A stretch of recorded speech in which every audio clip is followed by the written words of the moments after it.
धनबाद के झरिया में शराब दुकान के स्टाफ भोला सिंह की गोली मारकर हत्या कर दी गई। घटनास्थल से एक बाइक जब्त की गई है। दरअसल झरिया के फुसबंगला में 4 से 5 होटलों में अवैध शराब दुकान चलती है। देर रात भोला सिंह इनमें से एक नारायण होटल पहुंचे, जहां अपराधियों ने उन पर ताबड़तोड़ फायरिंग कर दी। इसमें वो घायल होकर गिर पड़े। इस बीच झरिया और जोड़ापोखर पुलिस की टीम घटनास्थल पर पहुंची। उन्हें धनबाद के पीएमसीएच में एडमिट कराया, जहां उनकी मौत हो गई। धनबाद पुलिस इस मामले की जांच में जुटी है। सामान्य सड़कों का हमेशा भीड़ लगा रहता था और इस तरह का घटना आपराधिक तो लोग इस तरह की घटना कर जाए। कितनी गोली लगी? अभी तो हम लोग कंफर्म नहीं है कितनी गोली लगी है। वो तो मेडिकल में पीएमसी में जब जख्मों साफ होगा तो फिर अभी क्लियर हो पाएगा। फिलहाल हम लोग जैसे सूचना मिला इंजर्ड व्यक्ति को सबसे पहले प्रायोरिटी बेसिस पे हम लोग पीएमसीएच भेजे। और अभिषेक के फोन लाइन पर। अभिषेक, इसके पीछे क्या कारण थे? अपराधियों ने बिल्कुल निशाने पर लिया इन्हें और इनकी मौत हो गई है। पुलिस क्या कह रही है? कौन थे अपराधी और कारण क्या रहे?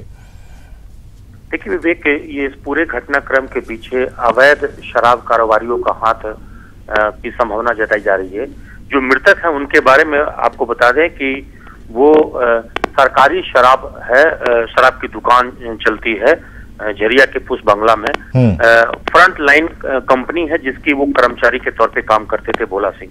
भोला सिंह पहले भी एक बड़े शराब कारोबारी के यहाँ सेल्समैन का काम कर चुके हैं। तो बताया जा रहा है कि वहां पास में उत्पाद विभाग ने कई छापेमारी किया था वो अवैध शराब दुकानों में। तो संभावना यह जताई जा रही है कि भोला सिंह के इनपुट पर ही उत्पाद विभाग ने छापेमारी की और इसी कारण से जो अवैध शराब के कारोबारी थी उनसे इनकी अदावत थी, काफी ज्यादा दुश्मनी चल रही थी, कई लोगों से इनका विवाद चल रहा था। संभावना जताई जा रही है कि काफी ब्रूटली हत्या की गई। कल गोली मारने के बाद उनके चेहरे को भी कुचलने की कोशिश की गई है। यानी अपराधी पूरी तरह से इत्मीनान होकर, ऐसा उनको पूरी प्रयास था कि हत्या करने के बाद वो सुनिश्चित हो गए कि उसकी मौत हो गई है, तब वहां से निकले। हालांकि वो घायल स्थिति में, उनकी सांसें चल रही थी। पीएमसीएच लाने के क्रम में बीच रास्ते में उनकी मौत हुई है। तो ये घटना खासतौर पे एक जहां पे घटना घटी है करीब 10:30-11 बजे के बीच की घटना है और उस वक्त में शराब के उस नारायण होटल के पास में कई लोग वहां मौजूद थे। सबके आंखों के सामने ये घटना घटी है। हालांकि पुलिस के सामने अभी भी कुछ भी बोलने के लिए कोई तैयार नहीं है। घटना को लेकर अभी भी दहशत व्याप्त है क्योंकि देर रात से ही दुकानें बंद हो गई है और अभी भी दहशत का आलम है। डीएसपी सिंधरी रात से ही पूरे मामले की छानबीन में जुटे हुए हैं। तो सवाल यह है कि आखिर बीच बाजार में इतनी बड़ी वारदात हो जाती है और पुलिस मौके पर नहीं पहुंचती है। उस घटना को लेकर अभी तक कोई तफ्सील नहीं हो पाई है। तो ये बड़ा सवाल है कि आखिर अपराधी बेखौफ हो गए हैं झरिया में। चलिए, बहुत बहुत शुक्रिया इन तमाम अपडेट्स के लिए।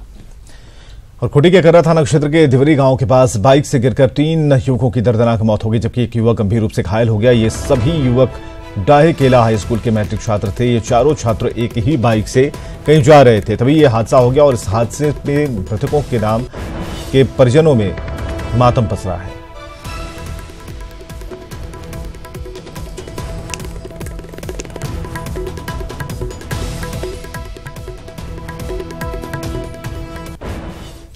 और गुमला से खबर है, जहां बुजुर्ग सन की मनसू राव ने अपनी पत्नी चेतन देवी और एक अन्य महिला की पीटकर हत्या कर दी है। ये घटना भरनों के करंजो थाना क्षेत्र की है।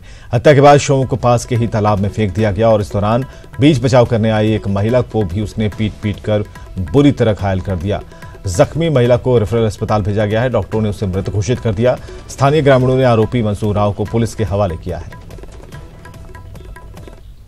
और बोकारो पुलिस ने नावाडी में वाहन चेकिंग के दौरान विस्फोटकों का जखीरा बरामद किया है। इस मामले में रोहतास के उमाशंकर प्रसाद और सासाराम के अभिषेक राज को गिरफ्तार किया गया है।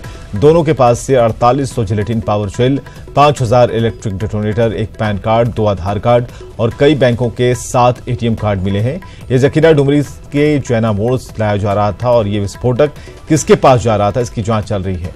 बोकारो पुलिस ने लोकसभा चुनाव के बीच विस्फोटकों की बरामदगी को बड़ी उपलब्धि करार दिया। एक वैन को, जो फोर्स 1 वैन को इंटरसेप्ट करके चेकिंग किया था। चेकिंग के दौरान उसी में 25 बॉक्स का जो पावर जेल जेलाटिन स्टिक्स और लगभग 3 बोरा में 5000 के आसपास इलेक्ट्रिक डिटोनेटर्स मिला है। ये छापामारी टीम का। और देवघर में कौओं में बर्ड फ्लू की पुष्टि के बाद मुर्गियों के मरने की भी शिकायत मिली है। पशुपालन विभाग जांच में जुट गया है। विभाग ने पोल्ट्री फार्म से मुर्गियों का सैंपल कलेक्ट किया है, जिसे जांच के लिए भोपाल भेजा जाएगा। इसके अलावा पोल्ट्री फार्म संचालकों को भी मरी हुई मुर्गियों को खुले में नहीं फेंकने को लेकर सख्त हिदायत दी गई है। कुछ पक्षियों में झारखंड में किसी ज़िले में पुष्टि हुई है। हमारे भी ज़िले में पालोजरी प्रखंड में कौओं में इसकी पुष्टि हुई है।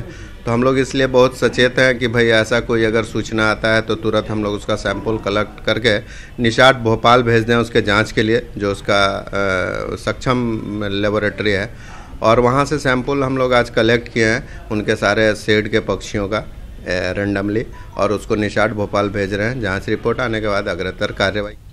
और झारखंड के सीएम रघुवर बेटे ललित दास का विवाह संपन्न कर बहू पूर्णिमा के साथ जमशेदपुर पहुंचे। सीएम अपने बेटे और बहू के साथ ट्रेन से रायपुर से टाटानगर स्टेशन पहुंचे, जहां बीजेपी नेताओं और अधिकारियों ने उनका स्वागत किया। रिको मैदान में उनका रिसेप्शन किया जाएगा, जिसमें वीआईपी के साथ बड़ी संख्या में आम लोग भी पहुंचेंगे।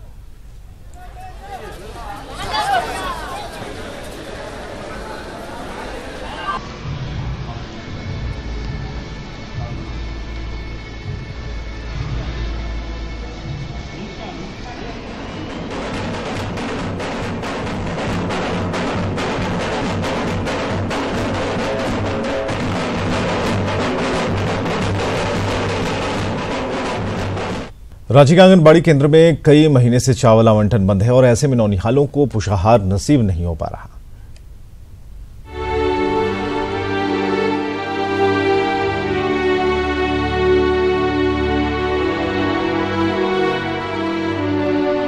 आंगनबाड़ी केंद्रों की दीवारों पर लिखे ये स्लोगन और चार्ट पहली नजर में पोषण को लेकर सरकारी तंत्र की संजीदगी बयां करने के लिए काफी हैं, लेकिन हकीकत इसके ठीक उलट है।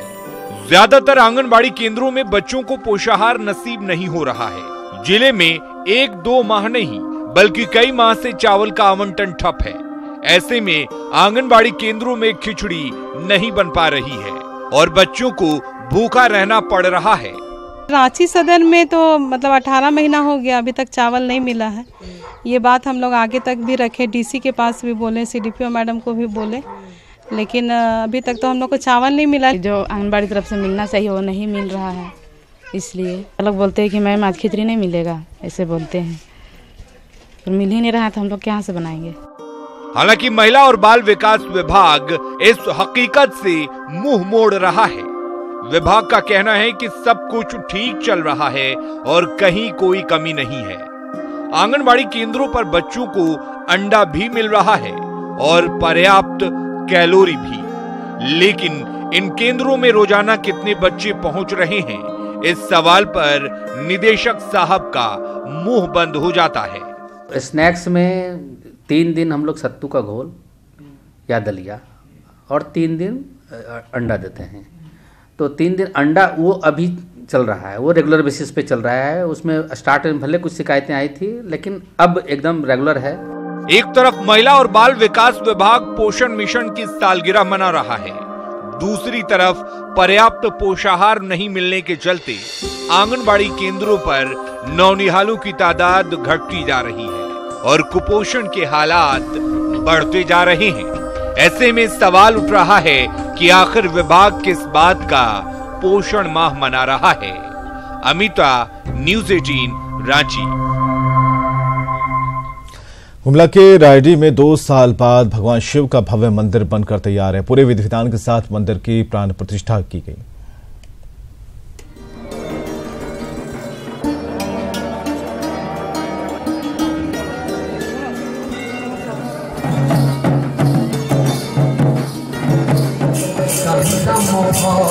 रायडी में 2 साल से बन रहा गुमला का सबसे भव्य शिव मंदिर बनकर तैयार है।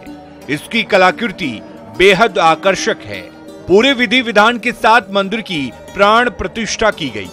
ओडिशा से आई कीर्तन मंडली ने अपने कीर्तन से पूरे माहौल को भक्तिमय बना दिया। पुरोहितों का मानना है कि इस मंदिर से न सिर्फ इलाके का माहौल भक्तिमय होगा, बल्कि आम लोगों की धार्मिक आस्था भी बढ़ेगी।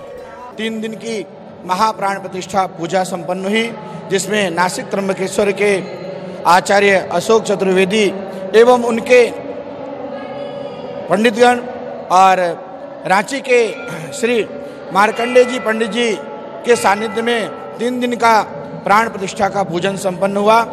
इस भव्य मंदिर का निर्माण पूरा होने से स्थानीय ग्रामीणों में काफी खुशी है। भोलेनाथ के दर्शन के लिए दूर दराज से ग्रामीणों का तांता लगा हुआ है। केंद्रीय राज्य मंत्री सुदर्शन भगत ने इस भव्य मंदिर में पूजा अर्चना कर देश और समाज की सुख और शांति की कामना की। साथ ही इसे इलाके के लिए बड़ी उपलब्धि करार दिया। आध्यात्मिक माहौल बनेगा, धार्मिकता होगी उनमें, भगवान शिव के प्रति एक विशेष लगाव होगा उनमें। क्योंकि मंदिर के अभाव में लोग बहुत दूर तक जाते थे पूजा करने के लिए, लेकिन अब उन्हें अपने घर में ही भगवान शिव विराजमान है। गुमला जैसे सुदूर इस रायडी मर्दा गांव में इतना भव्य मंदिर का, लॉर्ड शिवा का, भगवान शिव का यह भव्य मंदिर निश्चित रूप से पर्यटन की दृष्टि से भी यह गांव अपने श्रद्धालुओं को, अपने पर्यटकों को आकर्षित करेगा। हालांकि इस इलाके में पहले से कई प्राचीन मंदिर हैं, लेकिन इस मंदिर की कलाकृति और भव्यता आम लोगों को अनायास अपनी ओर आकर्षित करती है। सुशील सिंह, न्यूज़ 18, गुमला।